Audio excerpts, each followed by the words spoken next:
Chair Fuller-Feng, we are ready to begin. Welcome to the April 11th, 2025 regular meeting of the San Francisco Ethics Commission. Today's meeting is live cablecast on SF TV and live streamed online at sfgovtv.org/ethicslive. For public comment, members of the public may attend in person or may participate by phone or on the WebEx platform as explained in our agenda document. Clerk, can you please explain how remote public comment will be handled? Certainly. I can. Yeah, no, it's good feedback. Thank you. Public comment will be available on each item on this agenda. Each member of the public will be allowed 3 minutes to speak. For those attending in person, opportunities to speak during the public comment period will be made available here in room 400, City Hall.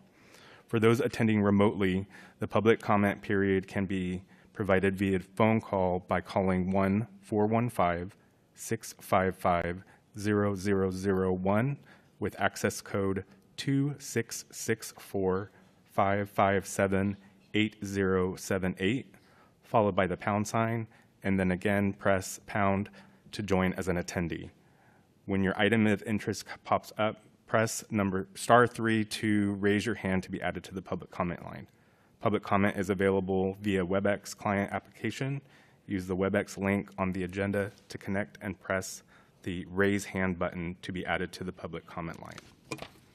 For detailed instructions on how to interact with the telephone system or WebEx client, please refer to the public comment section of the agenda document for this meeting. Public comment may be submitted in writing and will be shared with the Commission after this meeting has concluded, will be included as part of the official meeting file. Written comments should be sent to ethics.commission@sfgov.org. Members of the public who attend Commission meetings, including remote attendance, are also expected to behave responsibly and respectfully. During the public comment, please address your comments to the Commission as a whole and not to individual members. People who engage in name-calling, shouting, interruption, foul language, or other distracting behavior may be excluded from participation.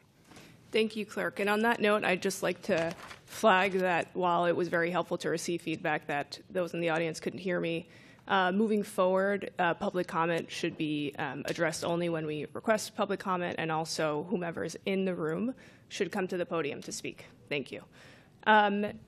I'd like to call the meeting to order, but do we first call the roll? Commissioners, please verbally indicate your presence by saying aye after your name is called. Chair Flores-Feng. Aye. Commissioner Tsai. Aye. Commissioner Francois. Aye. Commissioner Ye. Aye. Chair Flores-Feng, with 4 members present and accounted for, you have a quorum. Thank you. And I'd just like to know Commissioner Salahi has an excused absence. I'll call the meeting to order. With that, I'll call agenda item 2, general public comment. Anyone in the room for general public comment?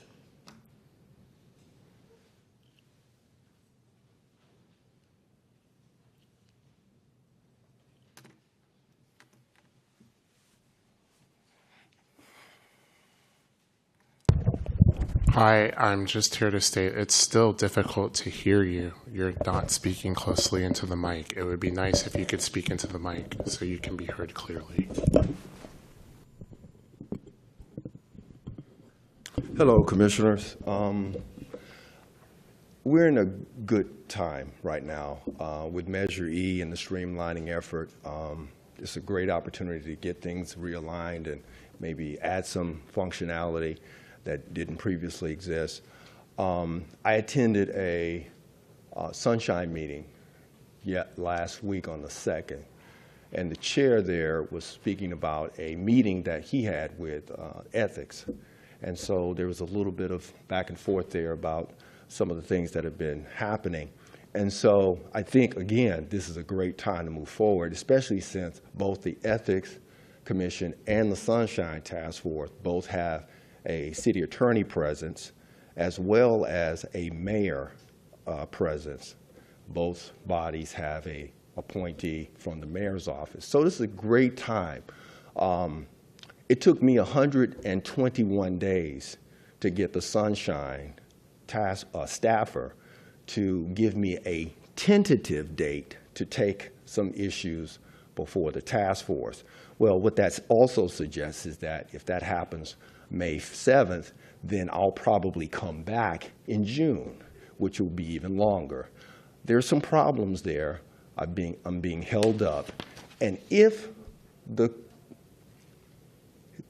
Ethics Commission had the purview to look into this treatment, I think things would go a lot smoother.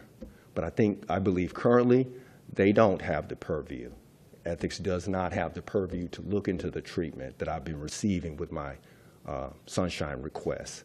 So again, I think we're in a great place.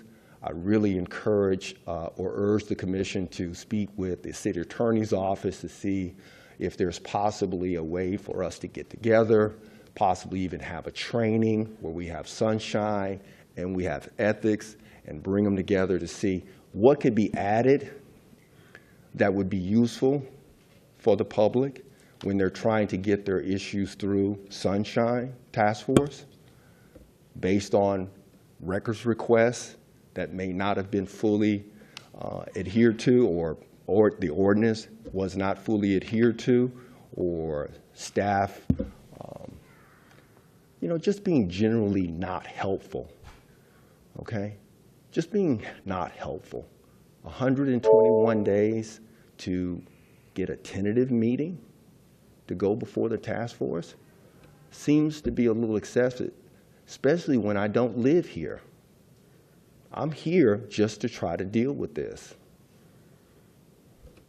I've been in and out of California 5 times. I'm still trying to get this wrapped up. How long is this going to take? Thank you.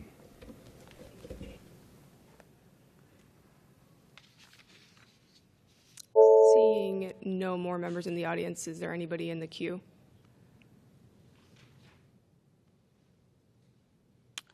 Chair Forrest Fang, there is no callers in the queue.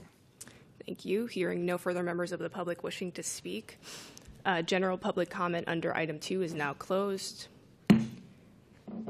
I now call the consent calendar. Colleagues, as noted on the agenda, there will be no separate discussion on a consent calendar item unless a request is made by a commission member or a member of the public in attendance, in which event the matter shall be removed from the consent calendar and considered as a separate item. If any commissioner asks to discuss the item, we're happy to do so now. Any member of the public wish to remove an item from the consent calendar to the regular calendar? Okay. Clerk, please proceed with any remote members of the queue.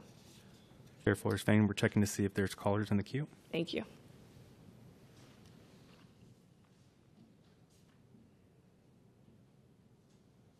And there is no callers in the queue. Thank you. Public comment on the consent calendar is now closed. Clerk, will you please call the roll?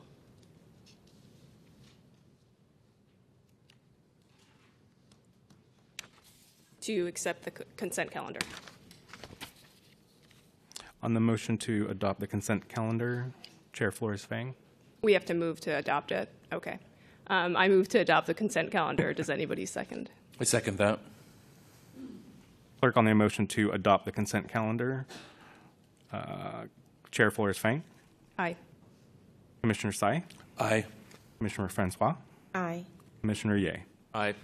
Chair Forrest Fang, with 4 votes in the affirmative, the motion passes unanimously.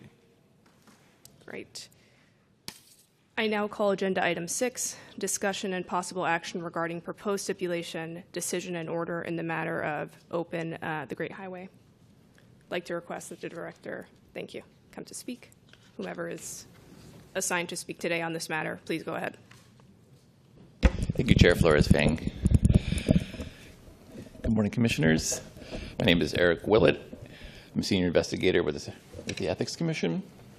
The matter before you today is a stipulated agreement between the Commission staff and respondent Open the Great Highway. Open the Great Highway is a community-based organization who solicited political contributions from its members with the understanding that those contributions would be spent on opposition to Measure K, which appeared on the November 5th, 2024 ballot. These activities met the threshold to qualify the organization as a political committee, subject to campaign finance filing requirements. The respondent failed to timely file, to register and report with the commission as a political committee. And as part of this enforcement matter, the respondent has come into compliance with the campaign's finance filing requirements. In total, a respondent reported less than $13,000 in contributions and less than $13,000 in expenditures. And the stipulated agreement includes one count for failing to register and report as a committee and has a financial penalty of $2,400. Open to any questions that commissioners may have. I have questions of my own, but I'm open if my colleagues would like to get started. I understand I can always start first, but if you have any comments, then let me know. Okay, I'll get started. I know, so the investigators opened an investigation on August 27th, 2024, correct? According to I'll check the materials. date, but yeah. It's fair to say that, yes, we did open an investigation into this matter, into allegations. Can you tell me what inspired the investigation? So once the investigation was opened, let me check to make sure the details that I can share are within the bounds of the stipulated agreement. So we're looking at page 7, which particular section is Summary of Material Facts, section 3. So once the investigation was opened, investigators received confirmation from a respondent about certain emails, and these were fundraising emails, and within those emails explicitly mentioned a proposed ballot measure for that November election, and that those expenditures would be used in that opposition of that particular ballot measure. That's helpful. I'm wondering why it was opened and to begin with. Like, is this something that you are kind of tracking, or were you informed by someone? Just trying to understand why it was opened to start with. Go ahead.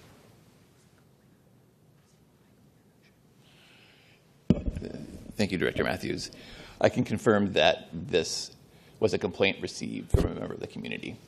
And once investigators conducted a preliminary review to determine whether or not the allegations included facts within the commission's jurisdiction, an investigation was then opened, and with that, communications with the respondent to provide a testimony and documentary evidence, which then indicated violations of state and local campaign finance laws. And then Great. They took corrective action to remedy those filing defects. So once it was open, there was outreach to the Great Highway. Correct, and Leadership. they were represented by legal counsel, Eli Love, and he is also here to speak if the commissioners would like to ask him questions. I guess I'm wondering, and to the extent you can share, did the Great Highway leadership express any kind of reason for the delay? And as a general matter, I'm always interested in for these stipulations to hear what the respondents say about why they delayed, what was confusing about the law, because I think that'll help us. I mean, these stipulations are always, it's great that we can come to agreement, but I think to the extent we can hear from the public about what was confusing, why they delayed, how we can improve things, that'd be better. So that's why I'm asking these questions specifically. Understood and noted, Chair. I'm not sure I can exactly speak to the rationale for the filing defects due to the fact it's not included here in the summary facts, but going forward, that could be information that we also do have, as I mentioned, the legal counsel here, Eli Love, and he might be able to speak to that. Yeah, I mean, I'm happy to hear from whomever has the answer. Thank you. Thank you, Chair.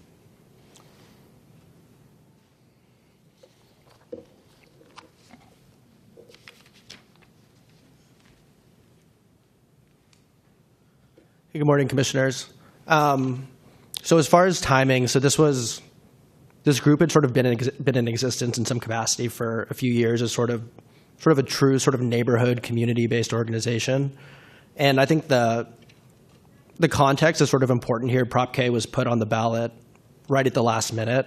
And so there wasn't a lot of time for, groups that were opposed to the measure to sort of coalesce and make their voices heard. So this sort of group that had been in existence prior to that was sort of used as a way, they thought, to sort of rally the community against the measure.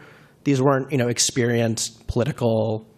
These people weren't experienced with the political process, and certainly not the campaign finance rules. And so once, we were brought on and they realized that, they had actually triggered registration, we moved as fast as we could to get the reports on file. They, the respondent understands that they made a mistake, and, they're hoping to wrap this up, today. They completely acknowledge that they should have registered at the time the $2,000 threshold was met. Thank you. Mm-hmm.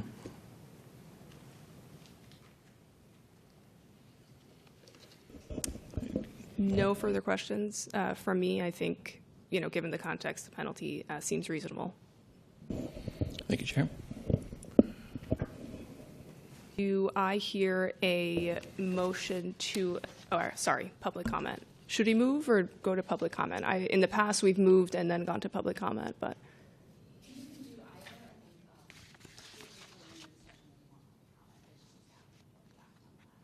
Okay. I'd like to move for public comment.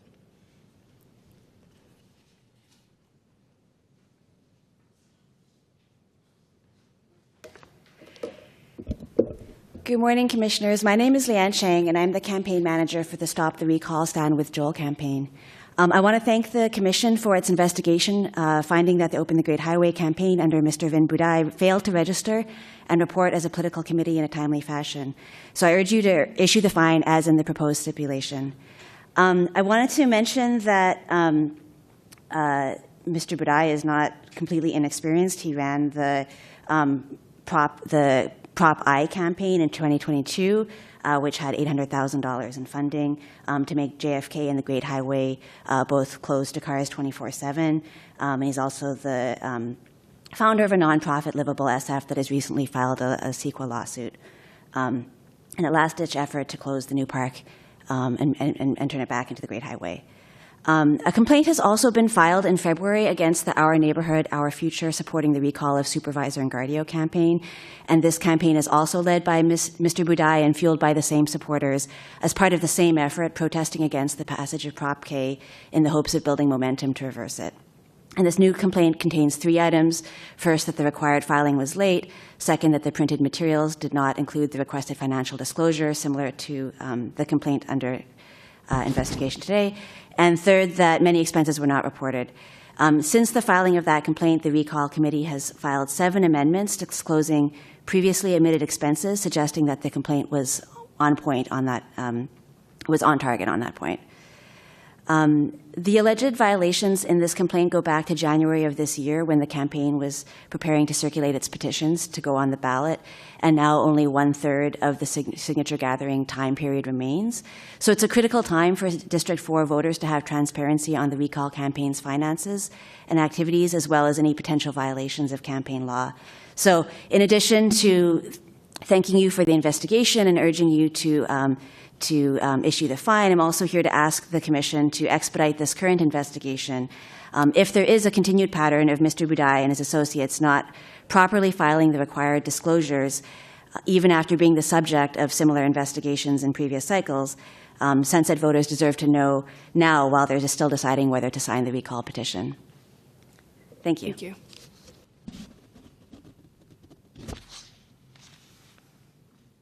Seeing no one else in the audience, anyone in the queue? I have a question for. Oh, yeah. Yeah, so I have a question for Mr. Budai's attorney, if you don't mind.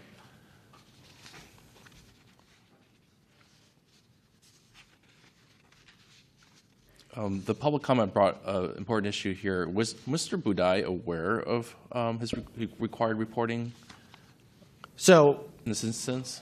so I appreciate the public comment. I think, it's inappropriate to factor in, complaints that aren't related to this current matter.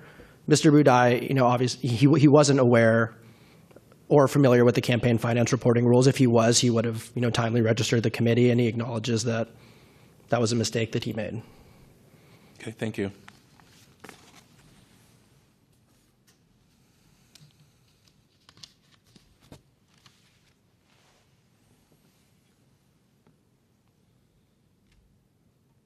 Clerk, anyone in the queue? Chair Flores Feng, we're checking to see if there's callers in the queue, Thank you. and there are no callers. Do I hear, are there any other questions I or just comments? wanted to note that there seems to be a typo on page 6, section 2A. It says receives contributions totaling $1,000, but I think the correct amount is $2,000.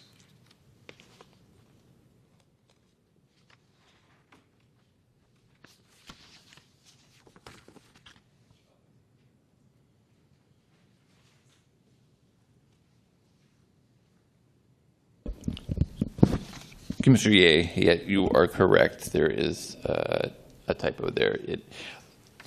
Under Government Code Section 82013A, its contribution should be, language should say totaling $2,000, as is there in the parentheses with numerals.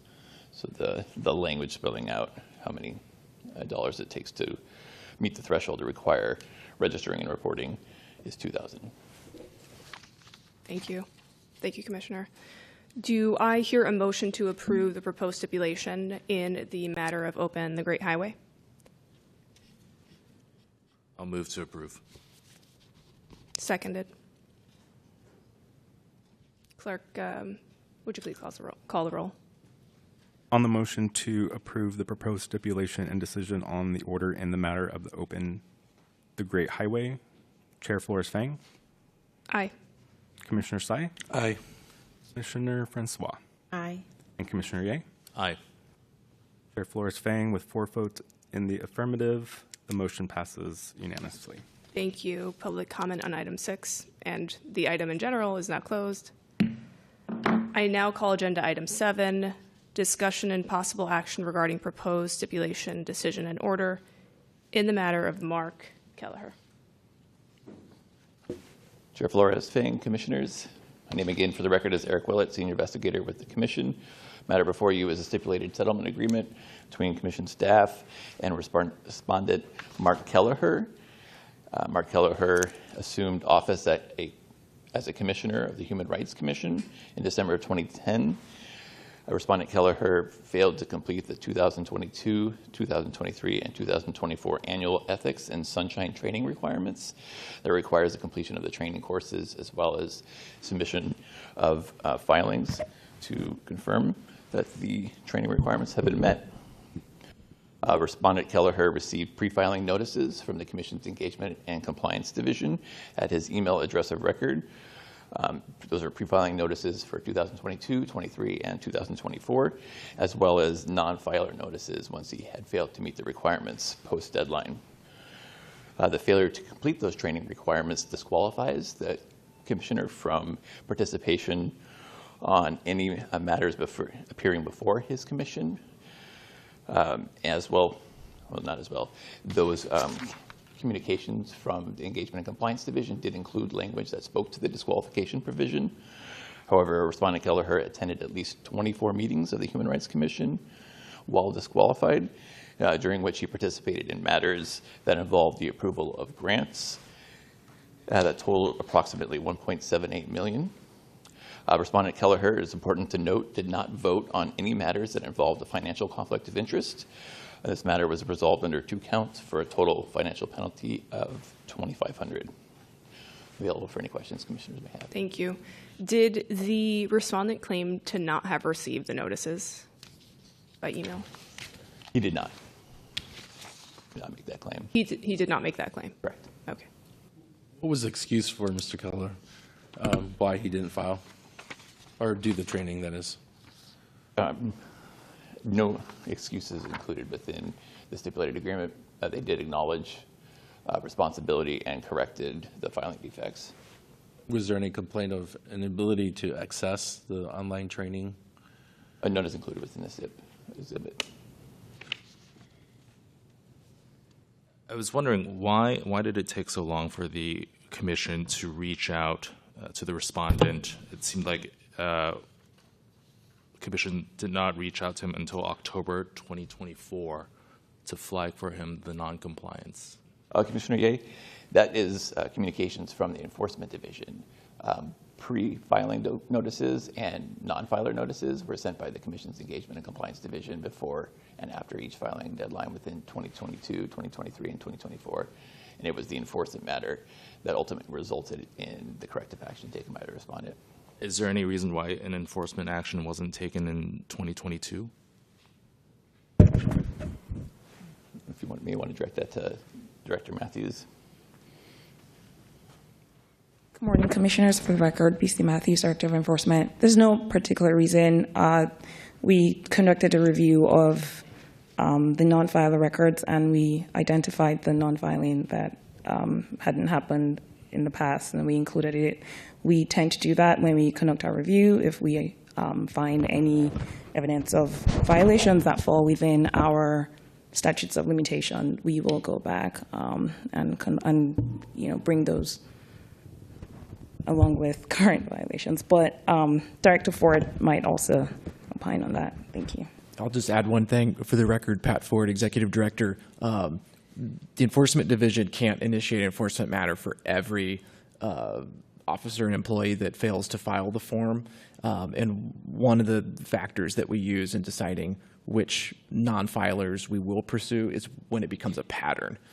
So we don't always initiate enforcement matter immediately when somebody misses it their first time. We'll send those compliance notices, and it's really that compliance approach first to try and get them to file. Then when we see them failing to file or complete the trainings in multiple years, that's when they rise to the top of our list, and then it becomes an enforcement matter. Is there a mechanism where someone who fails to comply with a requirement that's flagged, for example, for their respective offices or commissions, so that that body knows that the person, the respondent, is disqualified from participating in actions? There is, and I think it may have been described under a previous agenda item, and I think we probably could recall that item if you want to hear from our manager of engagement compliance. He's here, so if we could have a more in-depth conversation. But in general, yes, we get in touch with the commission secretaries and let them know that the members of their boards are now disqualified from acting. So it is really on the secretary to try to police that and then let their members know, you can't take action. Yeah, I mean, I think this case is kind of a little egregious that this went on for 3 years, participated in 24 meetings, and that body did not seem to put a stop to this. Don't disagree. Yeah, I mean, to what extent, to that point, I completely agree, Commissioner Ye. To what extent is the rest of the commission, or at least the secretary, kind of, do they share responsibility and I don't want to say liability, but to the extent there are repercussions for allowing this to go on? Is there any kind of recourse there? I can speak to that a little bit. So, I mean, the code does provide for them they have an obligation to make an announcement during meetings to inform commissioners and board members who are disqualified. So one of our priorities going forward, at least this period, is to take a look at that and see whether or not that has been happening. Because, I mean, this has come up before in prior non-filer matters where you've asked very similar questions about whether or not they're being notified. And, at what other point are they reminded or notified that they're disqualified? So we're taking a closer look at that. And our engagement compliance division has been very sure to remind and notify secretaries with this new filing season that they have that obligation, so that we can, if they're not keeping up to that, then we can maybe take enforcement action as necessary. Thank you. You're welcome.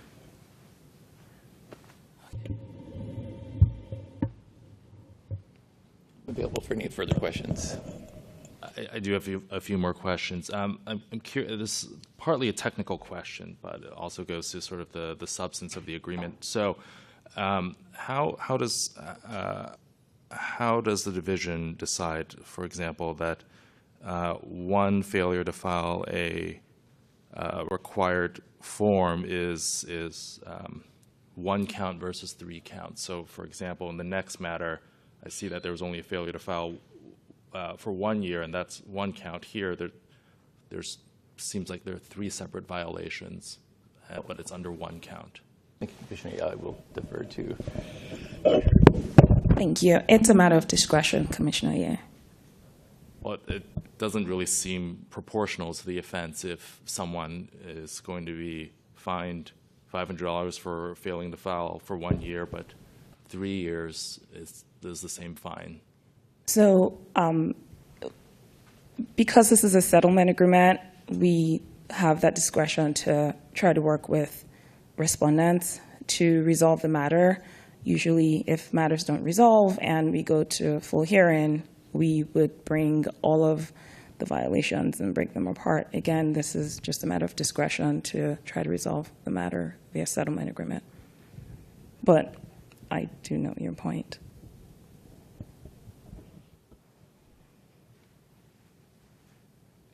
Yeah, just to follow up on that, I did have some comments on the penalty, especially in light of the fact, of Ovava's case, which comes right after this, which I'm sure we'll discuss. But I think there's a really stark contrast that definitely, begs some questions, given that, I mean, this penalty specifically seems low in light of what Ovava's being penalized for. I'm not great at math, but I think it's like a third or a fourth of the meeting. Like, it's this person missed 6 meetings and the other one missed 24 meetings. This person, it was like a different amount. Like, it just seems like a glaring difference, and I'm wondering how you reconcile that difference so that maybe you can help us reconcile this difference. Because it does seem, given that, I mean, you can give up to a penalty of $5,000 or 3 times the amount. I'm forgetting the language. This just seems very low.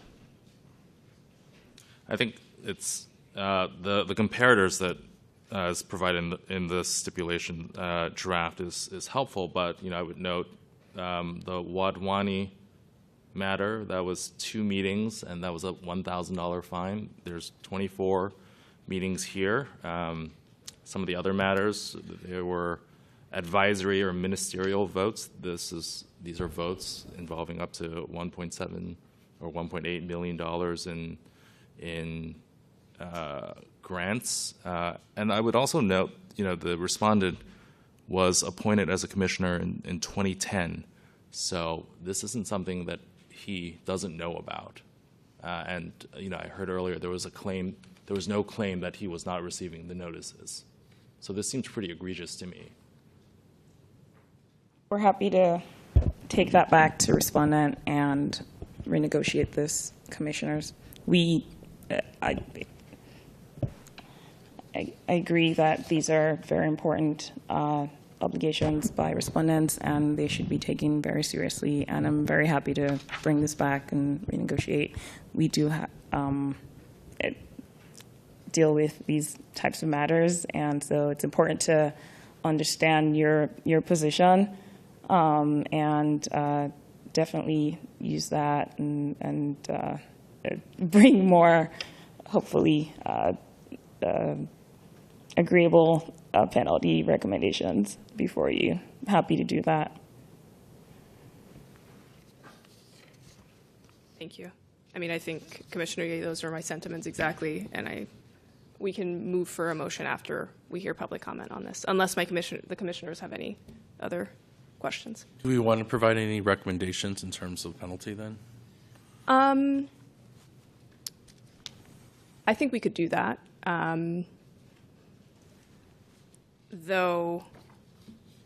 Would that be helpful to you as you negotiate? I'm not sure if that's something that I would defer to.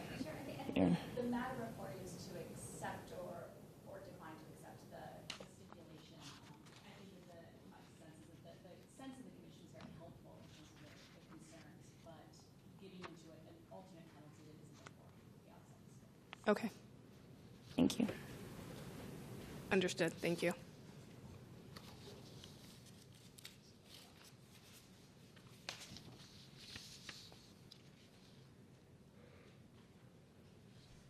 Okay, should we hear any public comment on the matter?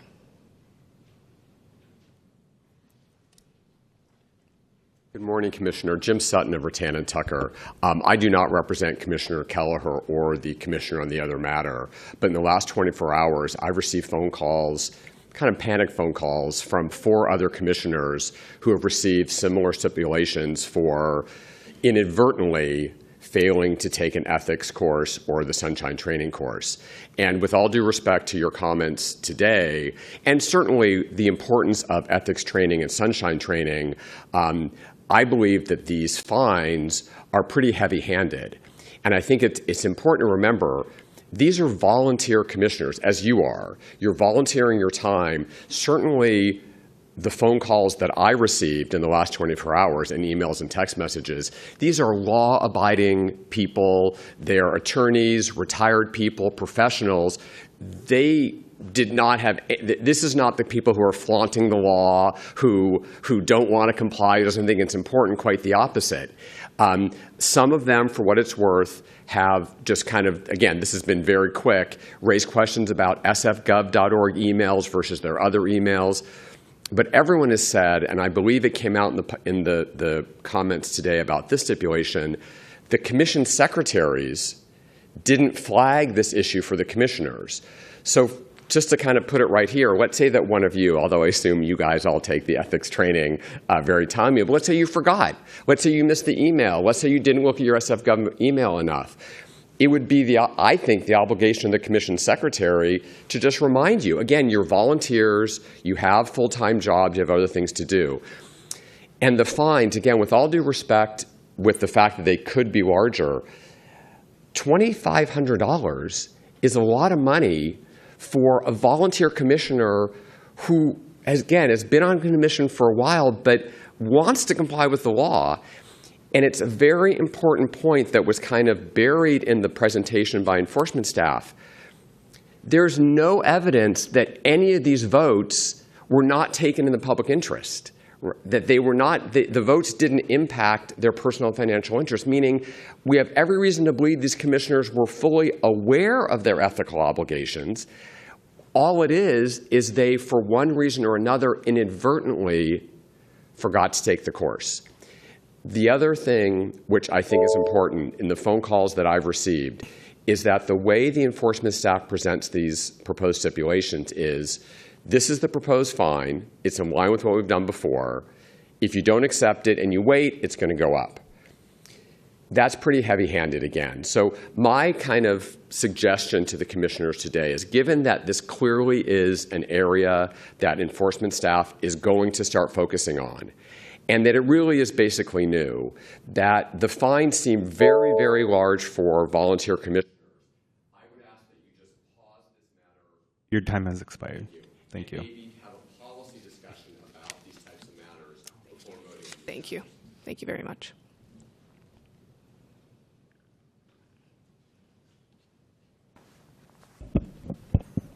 Good morning, Commissioners. My name is William Walker, and I just wanted to speak on the discourse that you had with staff in regard to this past item. I would challenge you to hold your staff accountable in the same manner as your staff is required to hold accountable folks who are required to comply with ethics law. The fact that it took the Enforcement Division 2 to 3 years and sometimes longer to bring these issues before you should be questioned and should also be considered when stipulations are made. I also believe that it should fall on the Commission to develop guidelines in regard to how enforcement stipulations and the whole, I'm going to just call it code of conduct between the Ethics Commission and folks in which there are issues. You have an item that will involve me later in this meeting, and I have some of the same concerns as the previous speaker in regard to how I was treated by staff, and I hope you consider being more active in your roles as commissioners and creating frameworks so that staff when there isn't enough staff, which there hasn't been enough staff in the ethics department for more than a decade, that, that there is some leeway, because if we're engaging with these departments and no one's responding to us, we shouldn't have the book thrown at us. Thank you.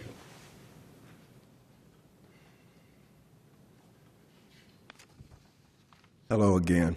I didn't share how I got to the Sunshine Committee task force.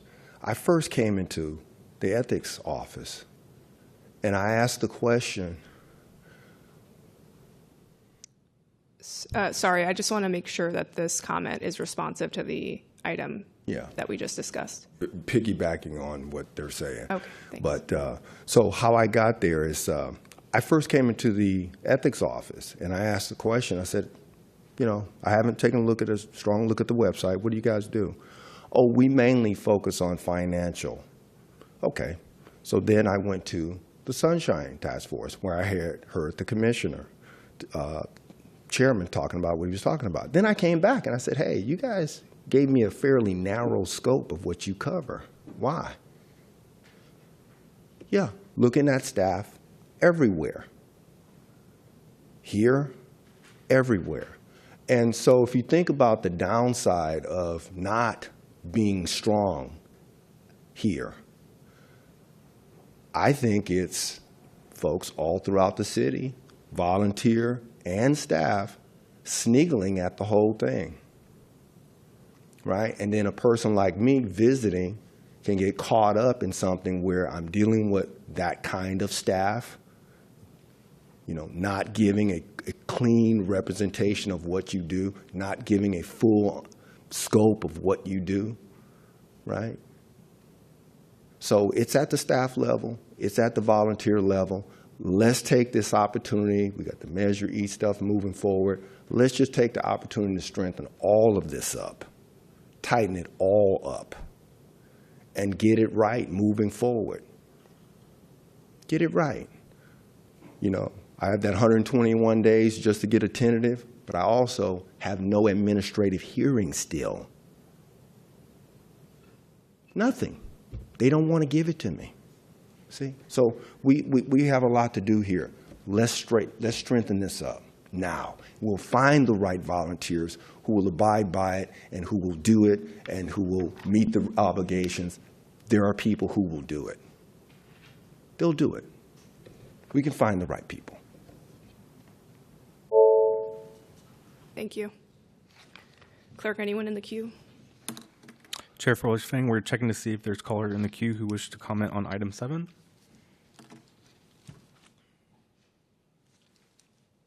Chair Flores-Fang, there are no callers. Okay.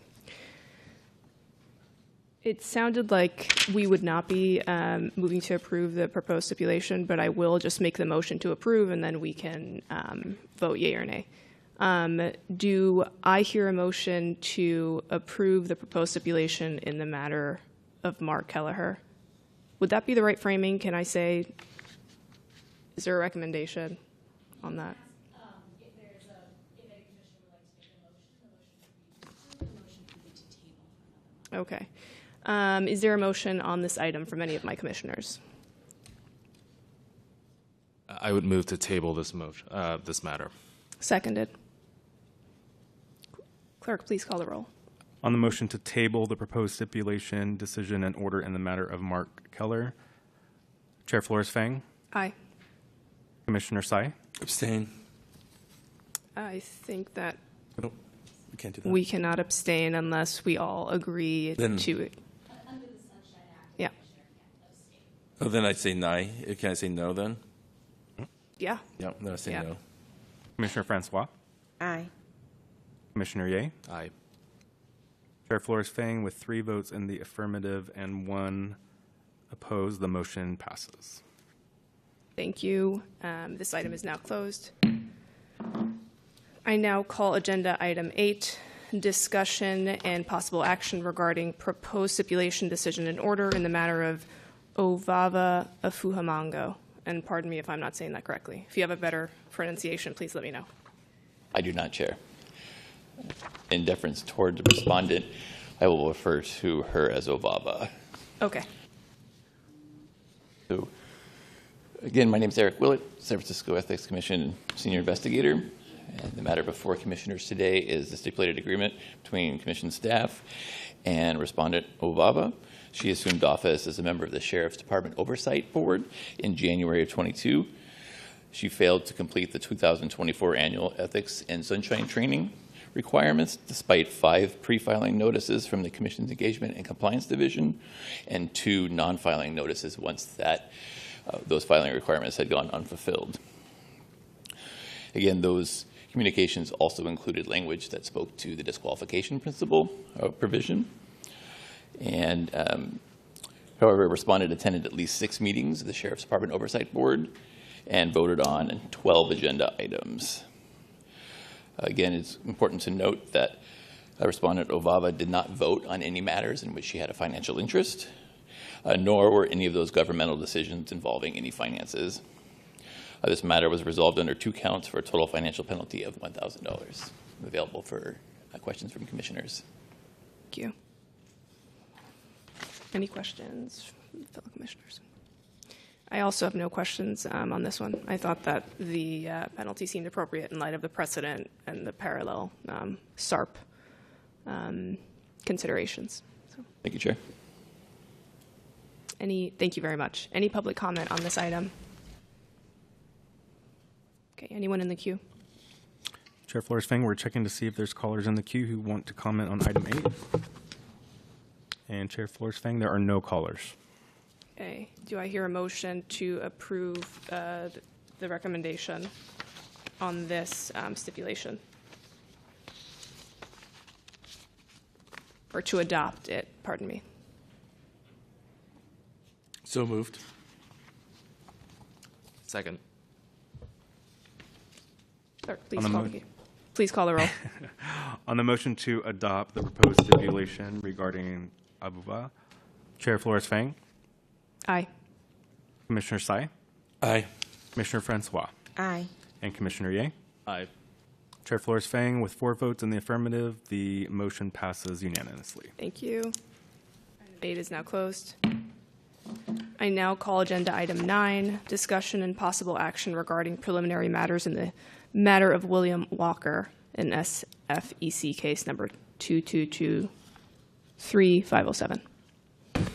Good morning, Commissioners. Again, BC Matthews, Director of Enforcement. Just briefly, Senior Investigator Bertha Chung is going to present on this matter, but I just wanted to just make a quick point about this. This item is only for you to, consider certain preliminary matters that need to be resolved before we move to the hearing phase in this case. And I just wanted to note that we are still open, the Enforcement Division is still open to resolving this matter through a stipulated settlement agreement. Mr. Walker is welcome to continue to engage us, even though we're here to initiate this preliminary matters and hopefully resolve this one way or the other. I just wanted to make that point. Thank you. Yeah, it's my understanding that what's on the agenda today is only a discussion of procedural matters if we were to proceed with the hearing. And so to the extent that Mr. Walker does want to continue to engage with the Enforcement Division, I think that would happen outside of this room and outside of this agenda item. That's right. Okay. And same thing regarding the merits of the case, to the extent that Mr. Walker might be interested in stating his position, he'll have ample opportunity should this case proceed to a hearing. Thank you.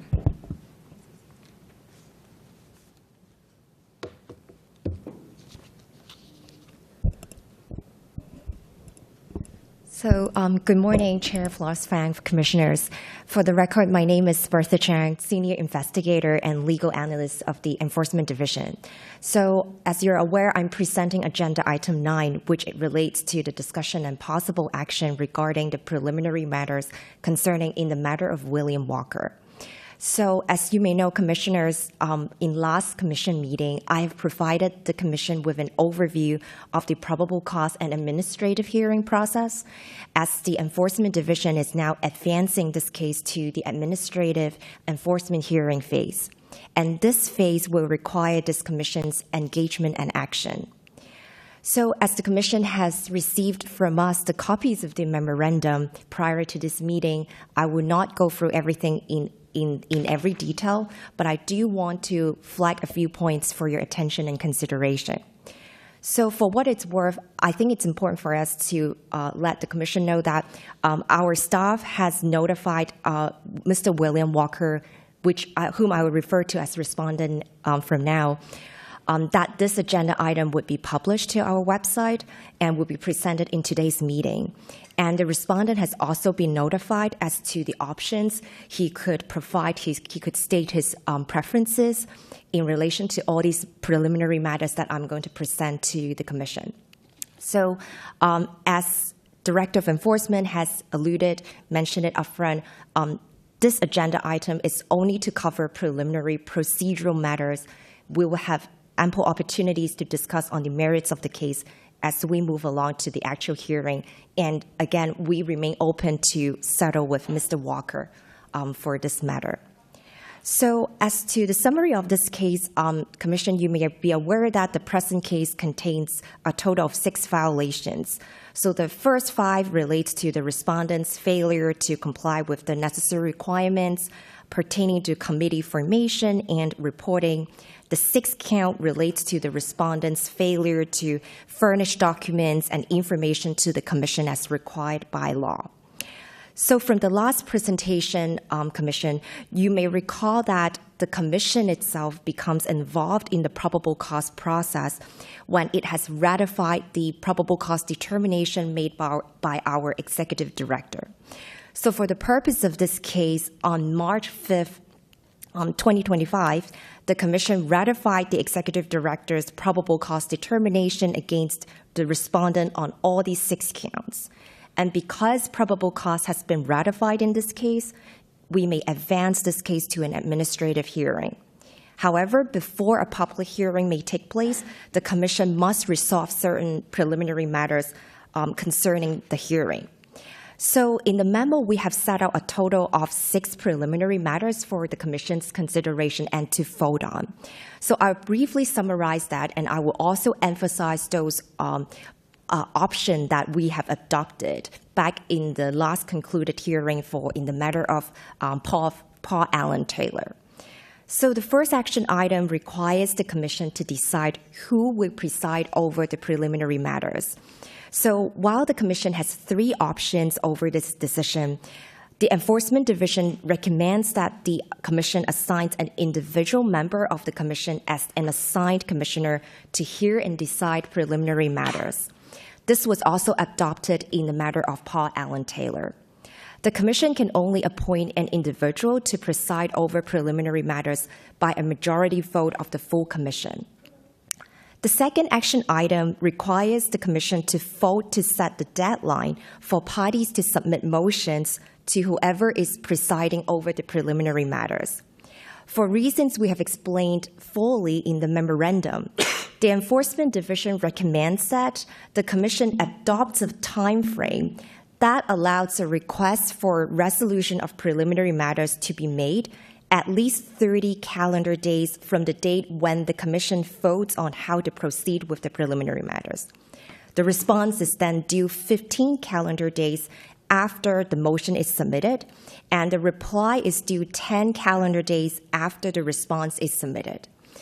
This time frame was adopted by this Commission in the Paul Allen Taylor matter and is considered to be a better time frame that ensures that motions can be fully considered and addressed. The third action item requires the Commission to identify the way for parties to submit motions to who is presiding over the preliminary matters. So in this regard, the Enforcement Division recommends that the Commission vote to require all motions regarding preliminary matters to be delivered via email to whoever is presiding over over the preliminary matters, i.e. the assigned commissioner, and to all opposing parties. And in the matter of Paul Allen Taylor, the commission voted to allow submission of motions via email as well. The fourth action item requires the commission to identify a process for parties to request this commission's review of any disputed procedural determinations if the commission appoints an individual to preside over preliminary matters.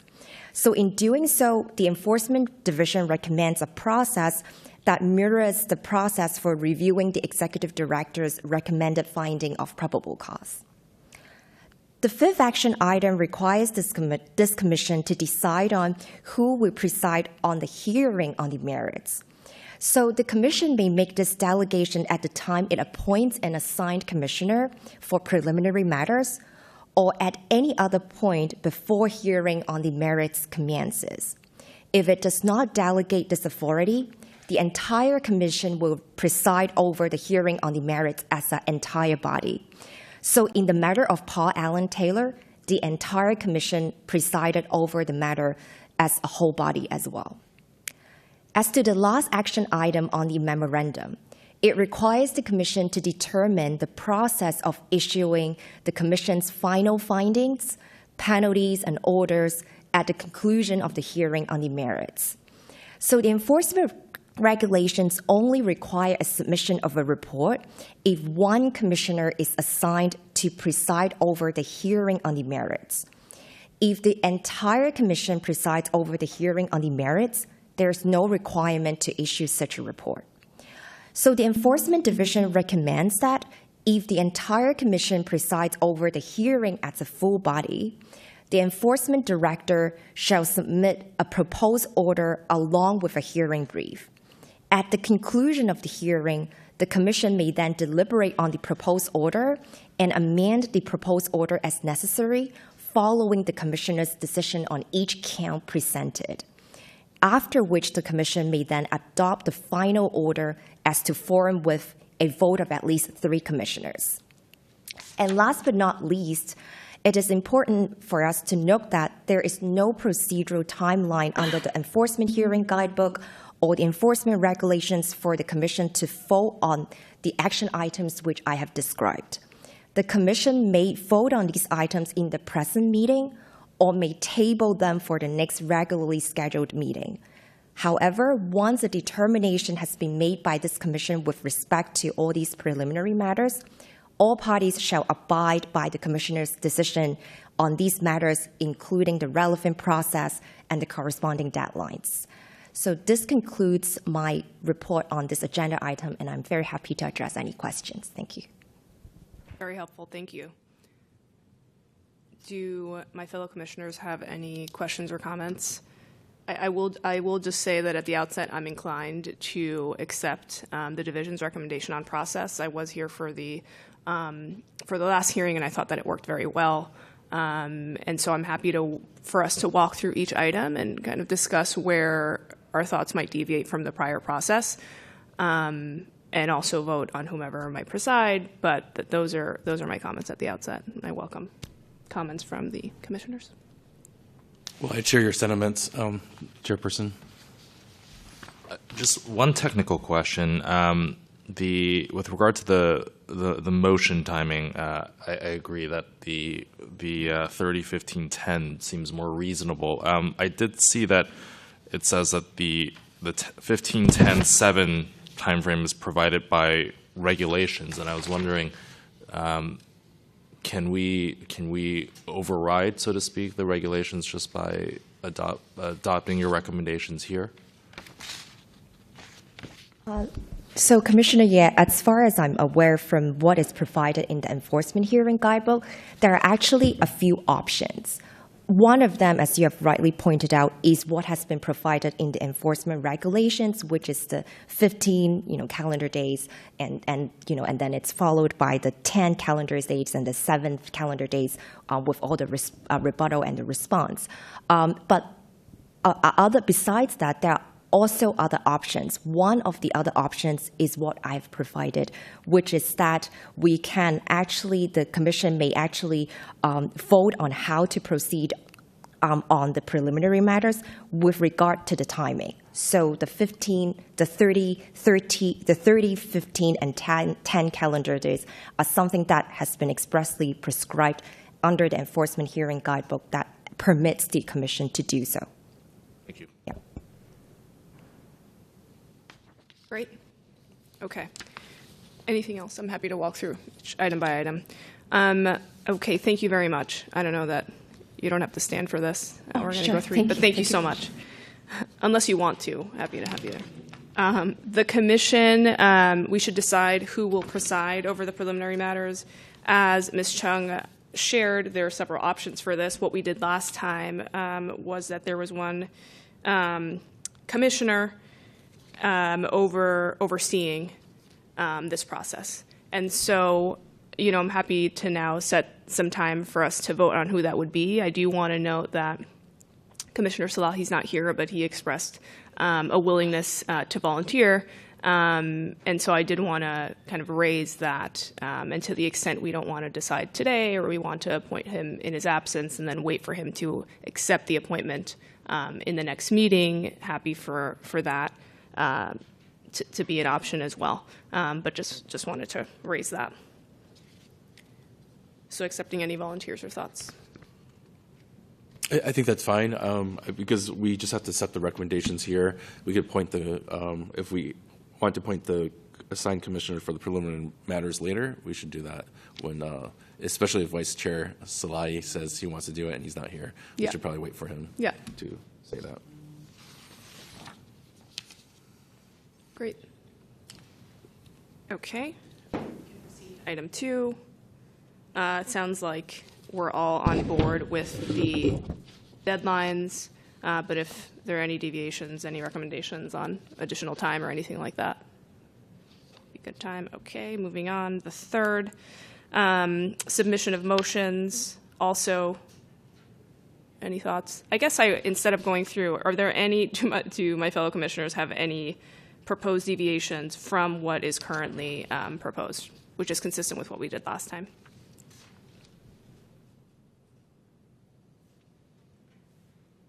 Okay. All right, so I think that given, I guess the motion can be, to tentatively accept and then wait for the next meeting to appoint Commissioner Salahi to oversee the preliminary item 1. Before, yeah, I understood that we could do either. Yeah. So I think for this one, just because it's fresh in our minds, we can make a motion to do that. But yes, please go ahead.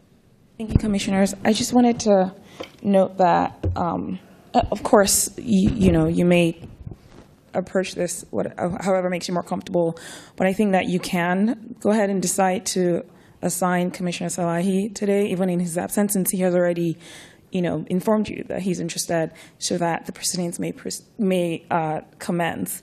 We don't have to, we're not going to be here. The preliminary matters that Commissioner Salahi will preside over will be ongoing. It's not going to be here at the next meeting, right? So he doesn't need to be here, and we don't need to wait for him to be present to make that assignment, just so that the process can move along. But again, I'll defer to your comfort level on that. Understood. Thank you. To be frank, he did express willingness if no one else volunteered, but it would make, I think it'd be better procedurally if he was here to actually accept the appointment, just in case things have changed for him. So I'd rather do that, especially because it seems like from the materials, this isn't something that we are able to table this item. But of course, this is a commission, and I welcome my commissioner's thoughts on this.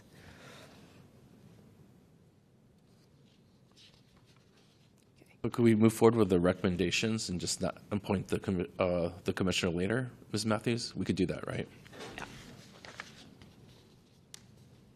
Yes, Commissioners, you can do that. Okay, let's do that then. Yeah, and just to be clear, there was one item on who would preside over the hearing. I think that, consistent with what we did last time, it would be the entire commission. And so it sounds like we're okay with that, but.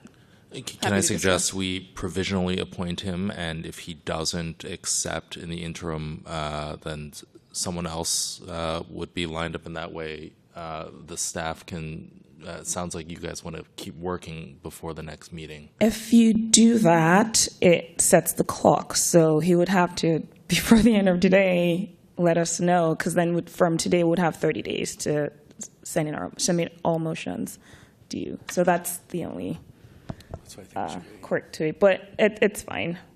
Yeah, I understand. I mean, I think that it just seems like a cleaner process to have him accept.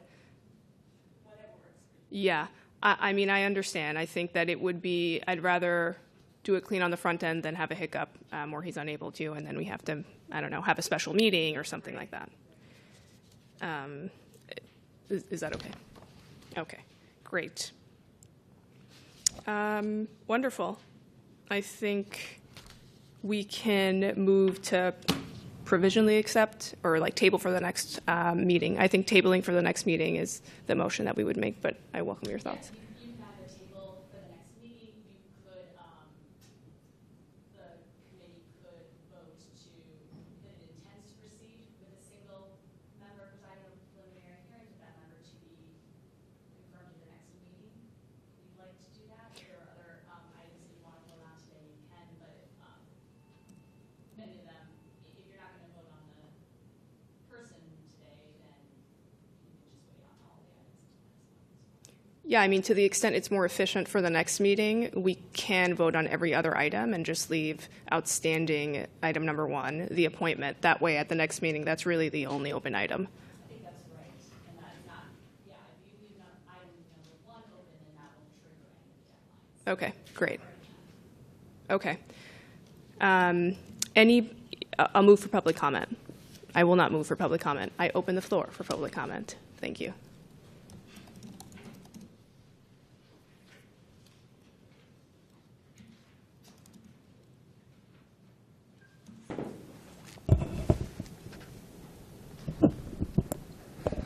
Am I permitted to make public comment? On the procedure that we're voting on, yes. So, I understand the procedure. You guys speak as if I'm going to break policy, and I'm not. So I appreciate not being judged in that manner.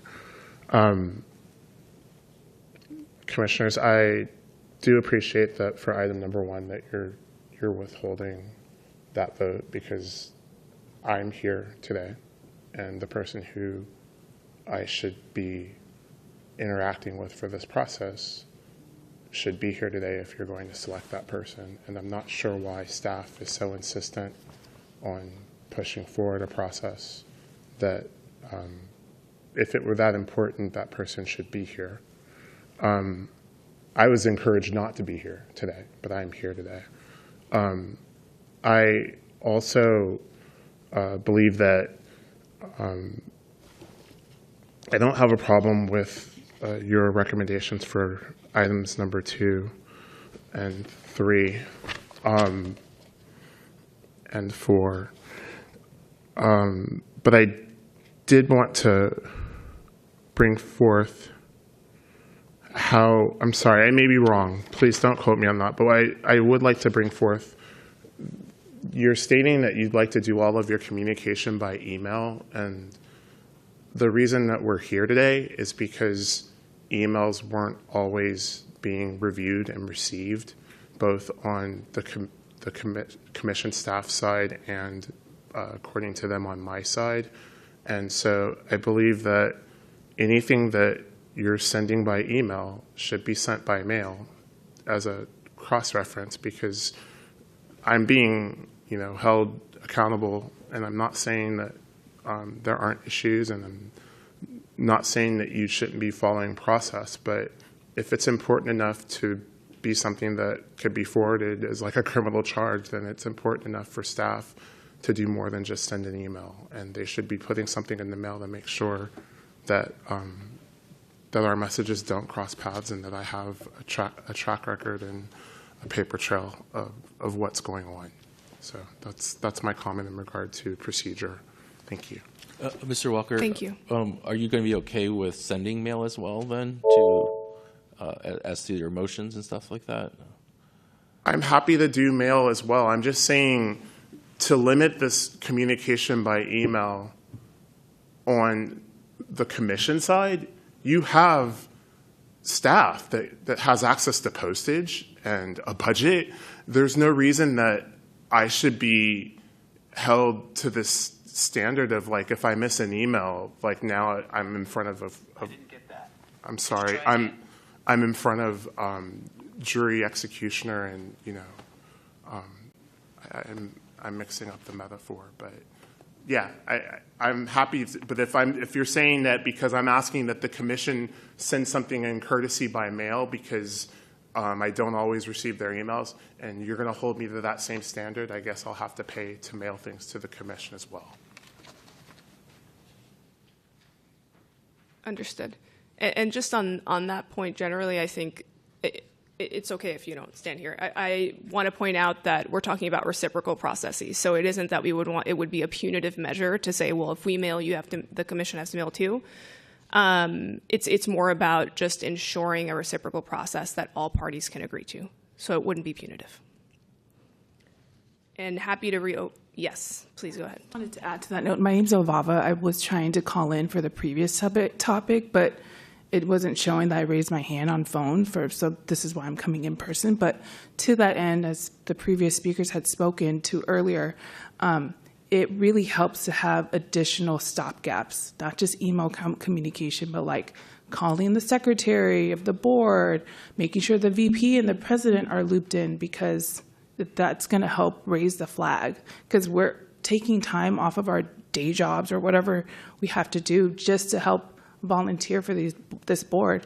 I wanted to add, in the previous topic, that was my first offense of the 4 years that I've been on the board. $1,000 fine is ridiculous. It's crazy. And I wish I would have been able to speak to that previous topic to kind of like help, have the ethics board to kind of help rectify and make it more reasonable. So anyways, just adding to that.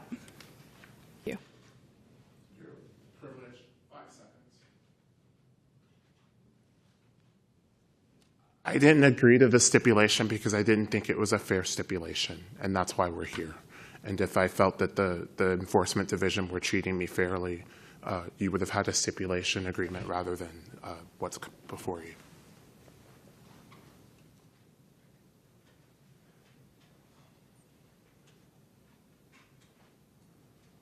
Thank you. Before we go and check in the queue, I'm wondering if the commission would like to further discuss process as it pertains to communications, whether we should, in addition to email, add mail. I know we haven't had a lot of time to think about it, but it is. I'd like to hear from Ms. Walker on that. Is it easy for to send physical mail as well? Oh, Best Matthews, I'm sorry. Sorry, I got you mixed up. Sorry, I got the names mixed up. I might defer to, generally speaking, I mean, the commission sends lots of has to send lots of communications out. So budget-wise, I might defer to Dr. Ford. I'm not sure that that's a process that we can keep up with. However, we are willing to accommodate Mr. Walker's request if it's easier and better for him to receive communications with us via mail. Happy to do that in this matter.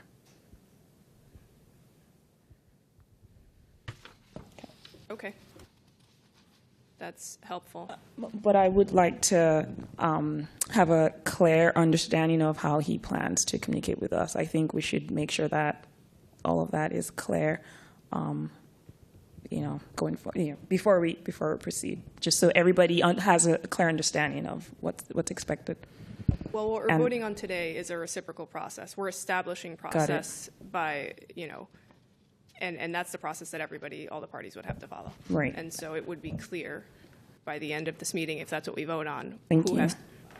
And he would also have to provide us with his mailing address. That's right. Correct. Yeah. Hello again, Commissioners. Just want to briefly say I'm really pleased to see a process here, which is the opposite of what I've seen over at the library, but up to this point. And I want to say that I read some time ago that I was studying logistics and reading into that, and they were talking about high-performance organizations create multiple ways of having the outside communicate into them. Just want to leave that. The other thing I want to say, and it's making me think about myself as sort of an outlier, when I was listening to the timelines and 30 days and the 15 days and this and the process, I was thinking to myself, you know, great to have process, but I was thinking, what about someone who's like me, not even from here, got caught into something, and now it's been 4 months and I still don't have an administrative hearing. 4 months and I'm just now getting a tentative response, kind of reluctant about, you know, having my paperwork go in front of the task force. And I was reminded, I'm thinking myself, reminded about something I read about and this is further down the line here. In the Toyota, one of the things that Toyota got from Deming when he was embraced, they wound up instituting in the factory something called a Tandon cord, T-A-N-D-O-N. And what that did was that if there was something found in the system, anyone could hit the cord, and then a group would converge, and they would resolve the matter so that the defect, so that it wouldn't permeate throughout the system. Now, of course, we don't live in a factory, but this process is trying to address defects in the system that have been identified by individuals, and we have these staff that have processes, and so in a way it's sort of like a factory. But defects are continually being permeated through the system. And so this effort seems to be trying to bring together a group and a process to address it, but it still has a long horizon. So Thank you. hopefully we can glean something from that process of the Tandon cord moving forward. Thank you. Thank you. I think since we're still in public comment, you can check the queue, and then we'll move. Chair Floresvang, we're checking the queue to see if there's anyone to comment on item 9.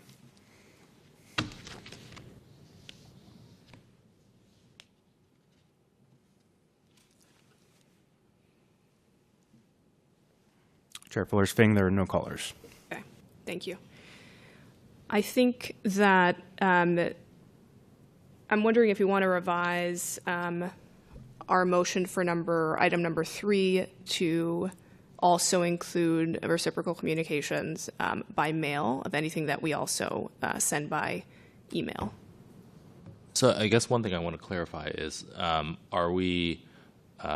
is the mail just going to be a courtesy copy, or because mail can vary in the amount of time it takes to be received, and I don't want to prejudice either party if, say, for example, a motion or a response is dropped on the last date and the other party does not get it for a few days. So that's a point I want to clarify. I think it's a good question, and I think that given the context in which this alternative method of communication was brought in, it seemed like it would have to have the same, we would have to be mindful of the timing considerations, because it was presented as, if I don't get an email, the timeline should not trigger from when I receive the email, it should trigger from when I receive the mail communication. And so I do think that, given that, I wonder if we have to then revise the timing of the motions or our timing process generally, but which does may require some math, actually, which I'm not prepared to do right now in front of everyone. How has the enforcement division done this before? I mean, you've sent mail communications in situations like this, so I welcome your expertise on this. We've sent mail as courtesy. If we've done that, actually, I should just say most of our communications, every proceeding that we've had, parties have agreed to receive communications via email. Also, I just wanted to just make a point regarding notice. And Kathy, you can correct me if I'm wrong here, but I believe it's upon send-in that notice is. But we would, have to come up with, if we want to do receive notification, however, right, to make sure that signature, however, the delivery will be. But I'm sure that we can clarify the process. But we haven't had this issue, if my memory serves me. Well, maybe Director Ford, I don't. Okay. Yeah, I would just add a couple things. I think I would really recommend against this. I think communication is something that runs throughout the commission's processes, whether that's compliance notices like non-filing notices or deadlines. I would really caution you against adopting a posture whereby people can essentially require that we send that by mail for the very logistical problems that you're talking about right now, unless there is an accommodation. And that's pretty typical in these processes, that you have a standard process that you determine, which is email, which I think is very common and accepted and works great for pretty much everybody, unless somebody can show you that they need an accommodation. They need the commission to communicate with them in a different way because they're unable to communicate via the commission's standard processes. So if the respondent in this case doesn't have access to email or is disabled or impaired in some way such that he cannot use an electronic device and can't access email, and he requires mail, I think then it would be appropriate. But I don't think a mere preference should be enough, frankly. I think that it would disrupt the process. I think that it would complicate future enforcement matters. It could potentially complicate compliance efforts that our office does. And I also don't recognize, based on what was said, that mail is more likely to be seen than email. I think email actually creates a better and more permanent record. Perhaps we allow the enforcement division to go back and decide whether or not, or work with Mr. Walker and determine if there's an accommodation issue. I don't want to put that in public proceedings.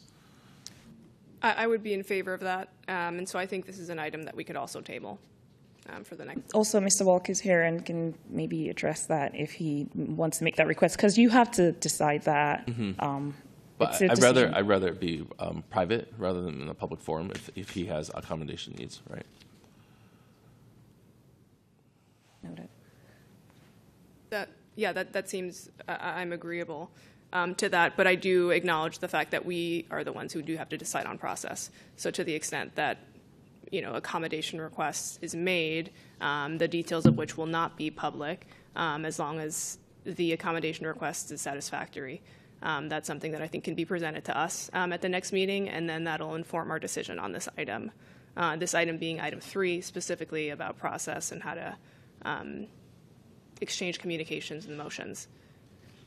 Do you also want to table item 2 so that whatever process can be accounted for in the timelines? Yeah. Yes. Okay, so that really leaves just items 4 through 6, to be something that we would move on today, right? We're tabling 1, 2, and 3. So it would be 4 through 6 that we're going to vote on today. Okay, in the motion to accept the division's recommendation on items 4 through 6, and to table items 1 through 3, do I hear any motion for that? So moved. I'm sorry. I don't mean to stall us. On item 6, I see that the enforcement division is permitted to submit a proposed order. Is there I guess, is there a means for the respondent to submit his own proposed order or to submit comment on the proposed order? I can, well, sure.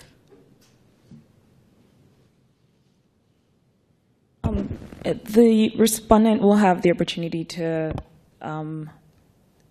provide his position on the matter, including the proposed order, because it will be before you and it would be something that you'd be discussing, right? So it would be an open discussion, and he would have the opportunity to provide his side or his position.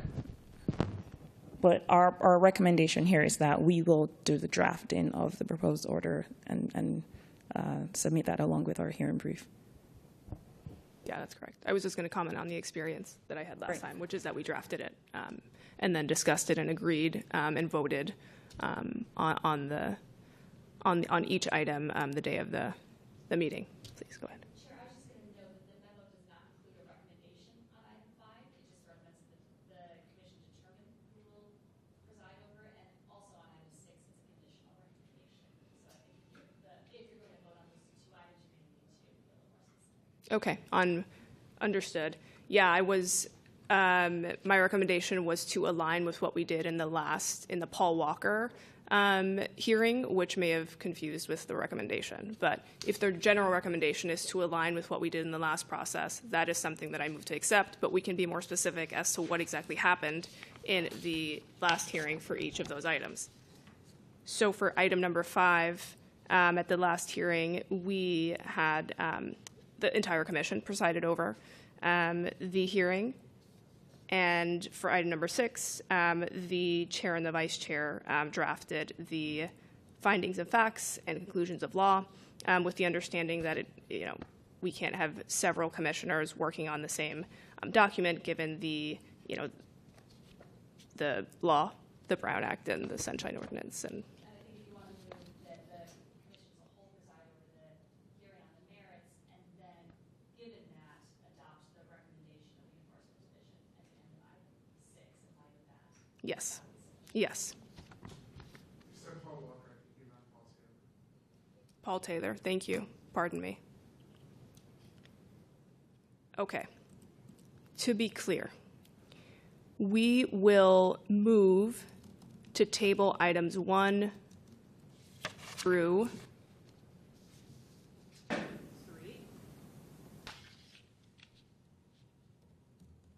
And for item number 4,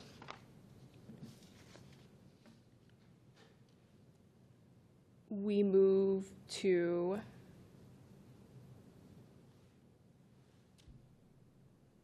accept the Enforcement Division's recommendation.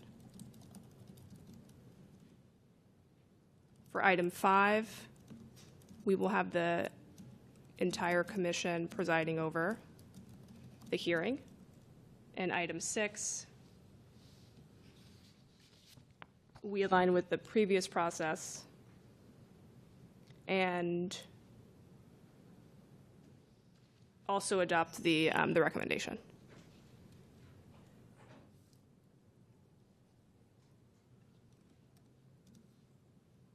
Do I have any seconds on that motion?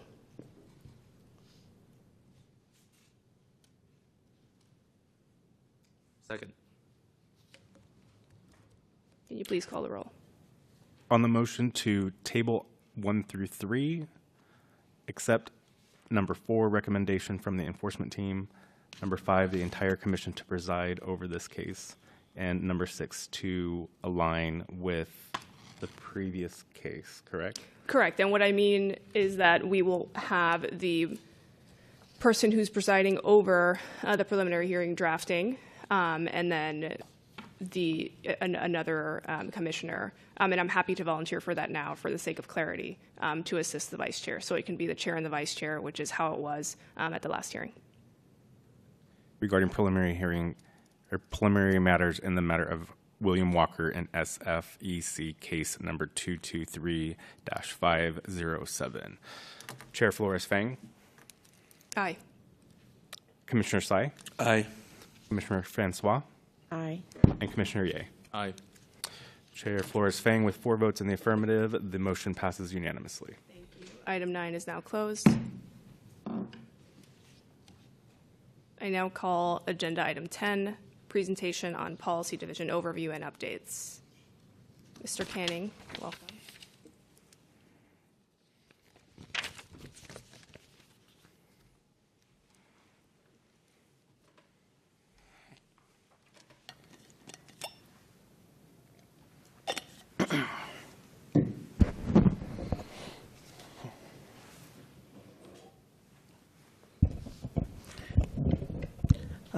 Thank you, Commissioners. I'm Michael Canning, the Policy and Legislative Affairs Manager for the Ethics Commission. Today I'll be presenting on an overview of the Policy Division, including how policy projects works, as well as the other duties of the division, and reviewing some recently completed projects of the division, as well as looking ahead to current projects that the division is working on. To begin, the Policy Division was created in 2017 with the purpose of helping enable the Commission to engage in more robust policy analysis and evaluation and allow the Commission to better identify and develop policy changes to make the rules the Commission administers stronger, more enforceable, and more workable in practice. The composition of the division has intended to be a two-person team. However, in practice, it's typically been a one-person division for much of the last several years. However, that changed in January of this year with Ryan Abusa and Tricia Lim joining the division to serve as the Senior Policy Research Specialist and the Policy Research Specialist, respectively. Now I'll talk a little bit about the policymaking process in general, and then go into how that work is done in the policy division in regard to policy projects. To begin, the policy process is cyclical, but seldom in a straight line. There's lots of internal and external factors that can contribute to the policymaking process. But in the abstract, we would start with issue identification, which is where a specific problem, shortcoming, or opportunity is identified. Then moving into policy development, where staff would research and analyze the issue, engage with stakeholders, and develop potential recommendations. This then leads to policy adoption, which is working with the bodies necessary to get changes adopted. This can often lead back to new issues being identified or back into the policy development stage as solutions need to be revised and fine-tuned. Then new policies need to be implemented, and once implemented, need to be go into a period of evaluation, which is a ongoing effort to monitor and evaluate processes and policies at an ongoing level, and this leads back into the issue identification phase. Like many of the other phases, the arrows can bounce around a good amount in this process. More specifically to the Commission, the policy process typically plays out through what we call policy projects, which are basically how staff organizes and structures longer-term work of the policy division. Projects can vary widely, depending on the subject matter, but most policy projects typically have some of the same components, which I'll run through now. Starting with the project launch, policy projects can be initiated by the Commission, by the Executive Director, or the Policy and Legislative Affairs Manager. The subject for a policy project can come from many sources. They can be generated from advice questions or enforcement actions, stakeholder feedback, program evaluations, news stories, or the publication of new research. Projects can also be launched in response to referrals from the Board of Supervisors, particularly for matters that require joint approval of the Ethics Commission and the Board to make changes, as most chapters of the Campaign and Governmental Conduct Code do. Individual commissioners are also always able to suggest projects for consideration, and staff will work with that commissioner to consider the scope, feasibility, and timing of such projects. Staff at times may also request that the chair have the commission vote on priorities if there are competing priorities and limited resources, but in most cases that's not necessary. The launch of a project is also when the scope of the project is considered, as well as initial research and planning and timing for the project. Stakeholder communications is a very important aspect of most policy projects. It's how the Commission can understand the programs that it administers and how those programs impact people on the ground day to day. Given that there's generally a focus on working with stakeholders who are subject to or involved in the rules administered by the Commission, staff will also engage with subject matter experts from good government organizations or from other jurisdictions who have similar duties to the Ethics Commission. One primary tool for stakeholder engagement are IP meetings or interested persons meetings, which are publicly noticed kind of informal discussions between staff and stakeholders, and the public becomes aware of those through the interested persons list, which is available on the Commission's website, and can sign up for those meetings or reach out to staff directly. Staff also does engage in direct communications with stakeholders, especially if they're unable to attend scheduled IP meetings, to the extent that resources allow that. Most projects are typically based on a lot of analysis, and that's what leads into the development of recommendations. This can generally include a background and historical analysis and context, jurisdictional comparisons from other areas, in integrating stakeholder feedback and quantitative analysis as it's available. Policy projects will also preview considerations around the adoption and implementation phases that would need to go into a recommendation, as well as looking at equity impacts and working with the City Attorney's Office to identify any legal considerations or concerns and strategies for mitigating those. The adoption phase typically involves presenting before the Commission and seeking a vote on a particular matter.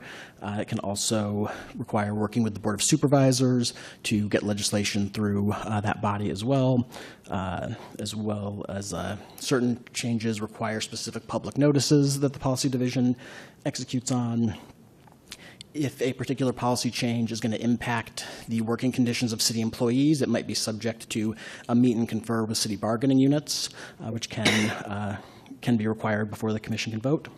And if the policy change is being enacted through a ballot measure, there are additional procedural steps to work with the Department of Elections on getting those matters on the ballot. The implementation phase of a project is not the responsibility of the Policy Division, but the Policy Division is generally very involved in the implementation, particularly around the planning and coordination of projects, working with the Engagement and Compliance Division to update materials and develop new compliance materials.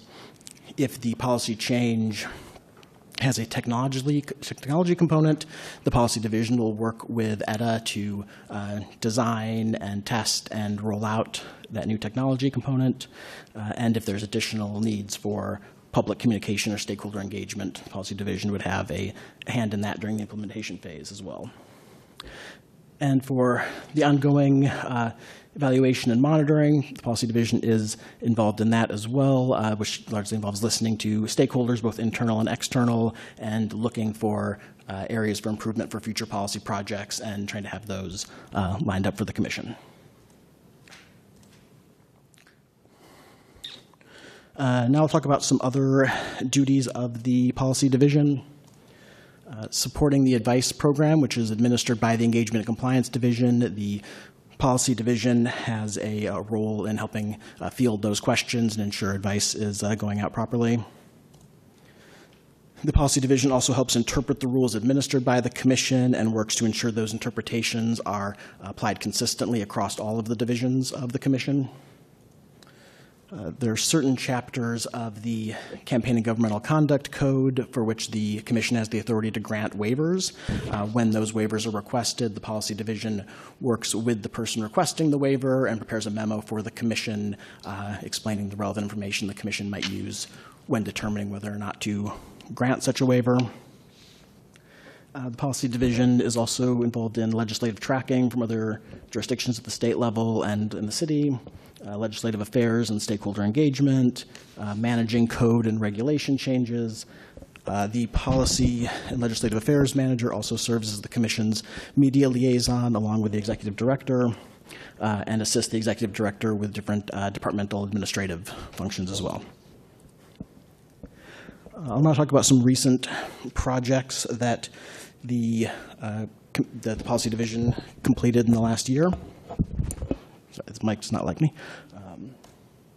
The first was hiring. As mentioned, we now have 2 additional staff in the policy division. That required a lot of work last year to get those folks set up to be in the policy division as of January, and we're excited about the new capacity that having a fully staffed team will bring.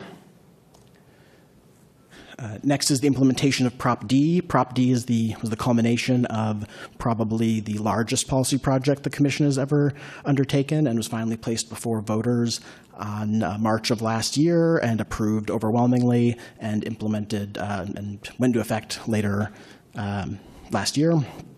And the policy division worked on that implementation, including the passage of additional regulations associated with the changes from Prop D. Staff also participated on a hearing at the Board of Supervisors regarding AI and local elections last year, oversaw various other legislative efforts and changes to regulations for different programs. And last year was an election year, so the policy division worked on several areas to support the Commission's election-related work. I'll now like to talk about a few of the projects the policy division is currently working on, many of which will be coming back to the Commission in greater detail in the near future, so I just want to preview some of those now. The first is a streamlining project where staff are looking at a handful of programs and policies that are generally outdated, ineffective, inefficient, or otherwise not adding a significant value to the city. Staff are looking at ways to reduce, eliminate, or otherwise streamline these projects. The projects being looked at include the Major Developer Program, the Campaign Consultant Program, the recusal notification requirement, as well as the trustee election disclosures, and the process of expenditure ceilings and threshold reports, which Audit Manager Wilson teed up kind of last month in his report, so we're continuing to work on that. Next is addressing the consequences of AB 1170, which was approved by the state legislature last year and essentially required certain Form 700 filers in the city to begin filing additional Form 700s with the FPPC directly, which has led to the certain filers having to file their Form 700s twice.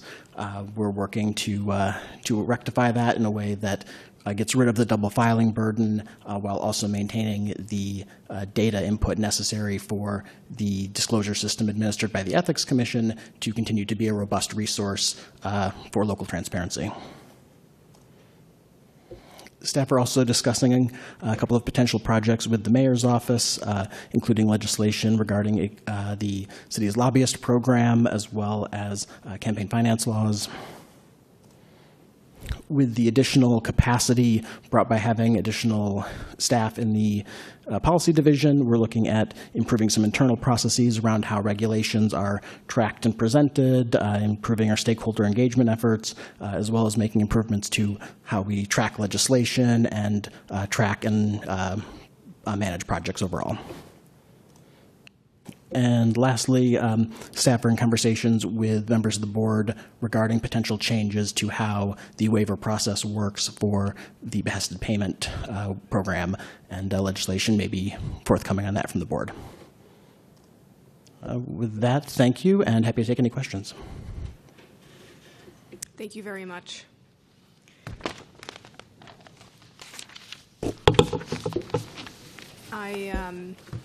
I think this was very helpful contextually, especially to understand where we are, what the priorities currently are. I am very much looking forward to hearing about hearing the feedback from the interested persons meetings that happened recently, given that I want to, everybody who attended obviously has thoughts on what should happen promptly, and I think that to the extent the Commission is also aware of what the feedback was, what trends were, that'd be good for us to keep in mind as we inform or as we comment on the current policy recommendations, or at least policy priorities. So thank you. Thank you. Okay, I don't believe that there is any motion to be made, but happy to open to public comment.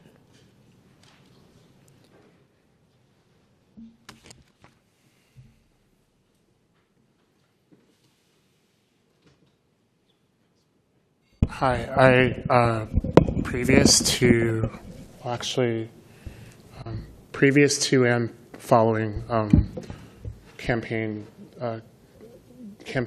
that I've run in San Francisco, I've worked on the Elections Commission as a secretary, and there tends to be a lot of overlap between a lot of the procedures between elections and ethics, and so I think it would behoove the policy division to work with your counterparts at the Elections Commission in regard to doing better stakeholder outreach, to be more proactive around how candidates should be submitting paperwork. I think that, if communications for stakeholders beyond the typical stakeholders that engage the Ethics Commission, which typically are campaigns that have a lot more money and typically for candidates that have staffs, I think that if there were better communication between the Ethics Commission staff and stakeholders that don't reflect typical people that run for office, that you might see a more diverse cohort of people running for office in San Francisco, because it's very difficult to understand the processes that are required to file. And I know for a fact because I've run 4 times in San Francisco. I also think that, I'm not sure if this falls under the policy division, but the different workshops that are training folks to engage on elections and ethics and Forum 700s, if those workshops were offered on a more rolling basis and not just during a ramp up to an election season, it's a great time to take those workshops in a year like this year where there's no election. And for people that have jobs or who go to school or have children or family members, it would be helpful to have the option to engage in these materials outside of the normal hustle and bustle. And typically a lot of those workshops, at least in the past, maybe it's changed since I've run, are typically held right before election deadlines, which is really a difficult time, and they tend not to happen after the election deadlines. And that's, yeah.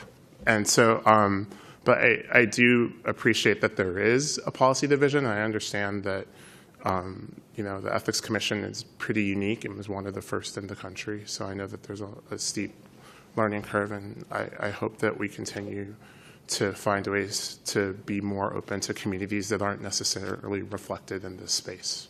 Thank you.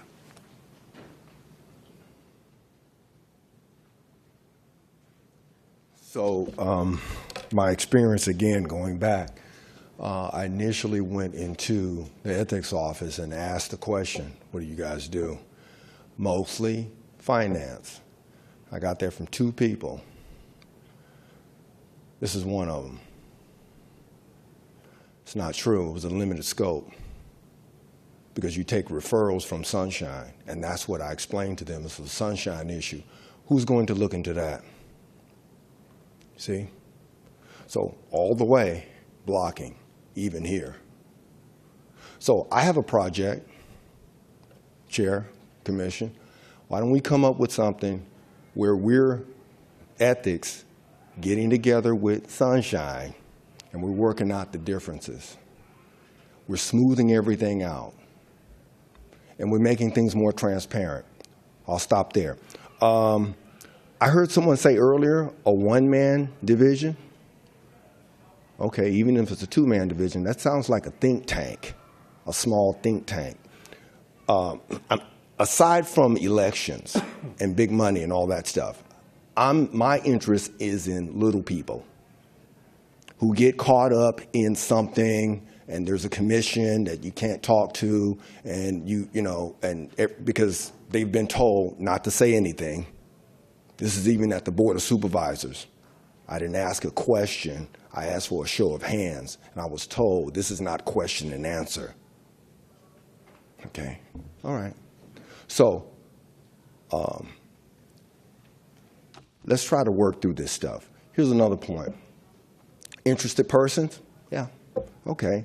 Instead of having meetings with these staff that are very few in number and overstressed and with all these different things that they can do, and all that sounds wonderful, but no staff to implement. Let's try to take the low-hanging fruit and just put some technology on it.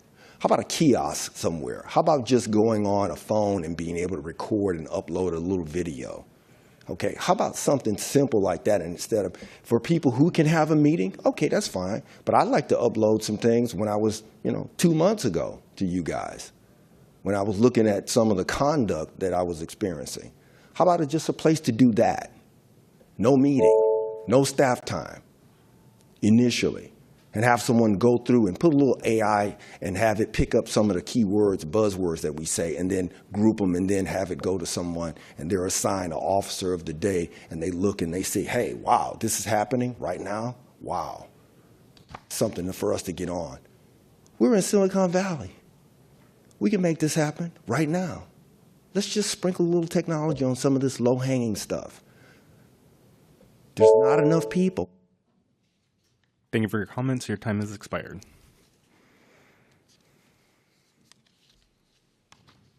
Thank you. Clerk, anyone in the queue? Chair Flores Fang, we're checking for the callers in the queue.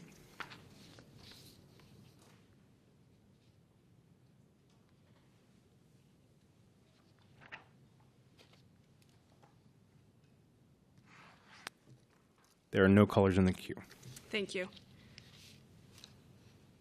There is no motion to be made, as I believe this was just an informational item, so agenda item number 10 is closed. I now call agenda item 11, discussion and possible action on items for future meetings. Does any commissioner wish to speak to this item? I just have one quick comment. I know that generally it is not necessarily our duty to respond to public comment, but I do think that it would be beneficial for the public if I do point out that the ways that I understand the commission makes itself available, or at least the commission staff makes itself available to the public for questions or online, support. And this is something that was in agenda item number 5. And I don't know, I welcome the thoughts of the attorney as to whether I have to remove it from the consent calendar. I think it's way too late to do that. I'd just like to comment that generally we have online support portals to provide advice and guidance and assistance on all programs.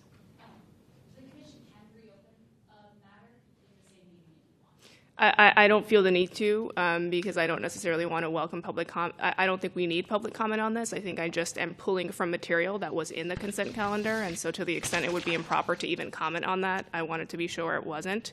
But this is something that we care about.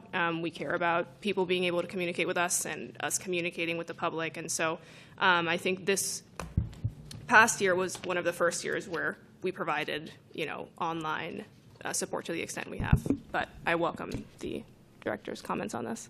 Since the policy division supported this work, I think it's on topic for this agenda item. I can say that in connection with the November 2024 election, that the commission provided 9 candidate trainings. They offered them at various times, including after hours. Staff stayed late into the evening to provide those trainings after normal work hours for people who have jobs or other commitments. So there definitely was a very broad-based approach to make it accessible to people, and that reflects the approach generally in providing information and trainings and interactions. We do have the online support portals. There's statistics in that agenda item about how many tickets we've been responding to and at what rate, and it speaks to the volume of how much we are interacting with people and how on-demand this information is. Great. Thank you.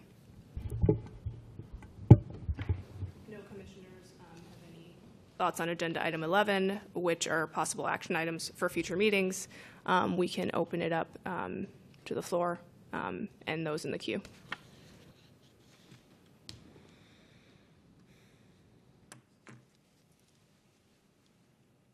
Chair Flores Fang, there's no callers in the queue. Okay. Item 11 is closed. closed. Now I call agenda item 12, additional opportunity for general public comment. Any commissioners speak on this item? Anybody from the public or the queue? Yes, please go. Chair Flores Fang, no Sorry, callers in the queue. Ovava's. Sorry.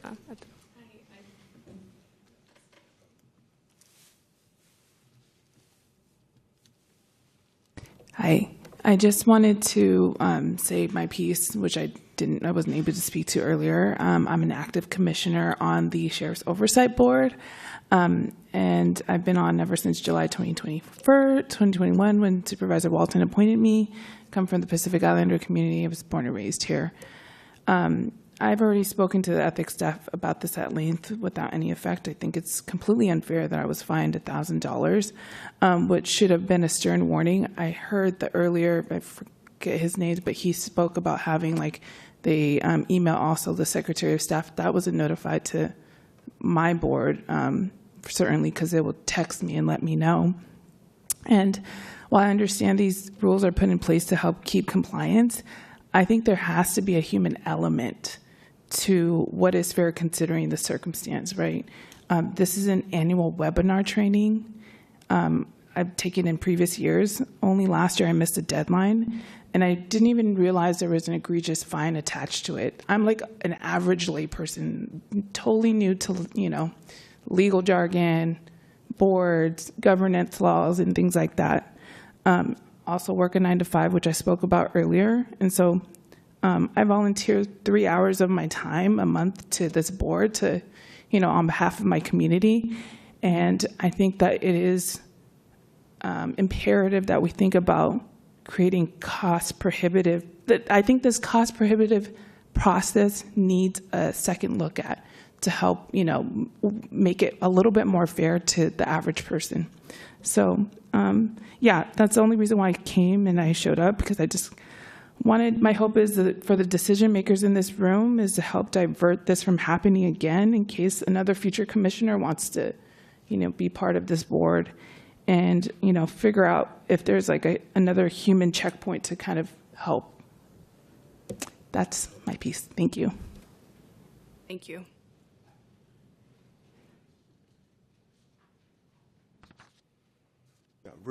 Real quickly, earlier it was talked about, I think it was a case about the Form 700 and something went 3 or 4 years and it was, comments are made about it was so difficult to keep everyone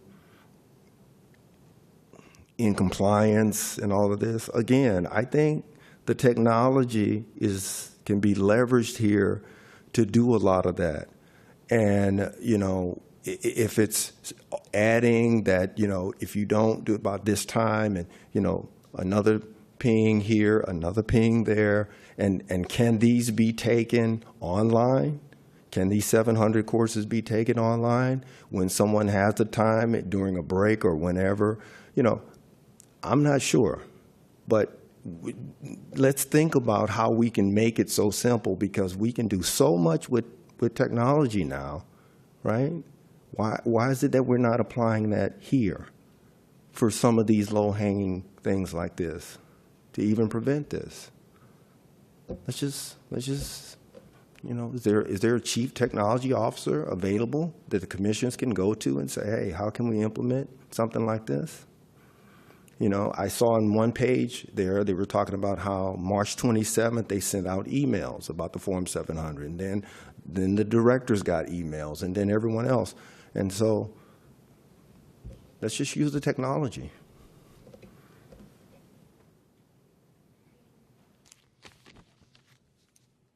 Clerk, anyone in the queue? Chair Flores Fang, we're checking the queue for callers.